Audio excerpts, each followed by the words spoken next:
Living in London, I think it's definitely changed over the last few years. I'm one of the rare breed of people that have been born and raised in London. My name is Aaron Christian. I'm a commercial and content director, and I'm currently based in East London.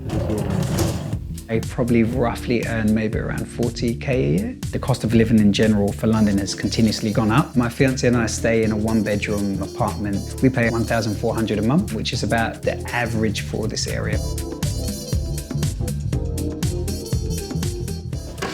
We tend to go grocery shopping once a week, and that will be around £60. We do our meat shopping separately, and that will be on a monthly basis, and we'd probably spend £30 on that for the month. So I tend to make breakfast from home, and it's definitely something that has allowed me to curb our spending. I think the whole cost of the actual bowl with all the ingredients that I just specifically use is significantly cheaper than £5. So if I go out and have a cup of coffee, which I tend to do for meetings, Morning. it's going to cost me on average around £2.30, something like that. And then travel tends to go up quite a lot as well. I tend to take meetings around town quite often. I take public transport for a lot of these meetings. It's just a lot more efficient, and I spend around £80 a month on public transport.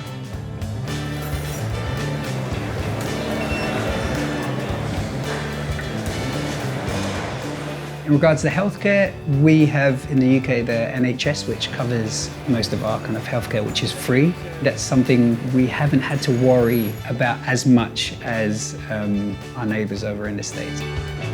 I tend to go to the cinema quite often. They do it half price on Monday and Wednesday, which is £4.50, which is ridiculously cheap compared to the average cinema. The average cost for a ticket would be around £13.50. I'll give you an example. If I went with my fiance, I bought 2 tickets, then you'd have to drive there and park. A film's roughly over 2 hours, so you're spending around £12 in parking, and by the time you just get maybe popcorn, I think I went and spent over £50 for just watching one film. I think one of the benefits of being in London is that we have such variety to eat out. We probably, on average, maybe spend £20 to £25 a head.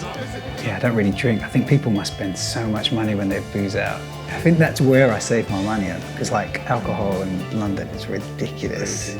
For London, I have a love-hate relationship. The idea of attempting to own a house has become very unrealistic, and I don't think that's really going to change. So I'm definitely more open to living in another part of Europe. If your career can afford you to do that, that's great. For me, I think being in London is quite essential to my direction and my career. So we'll see.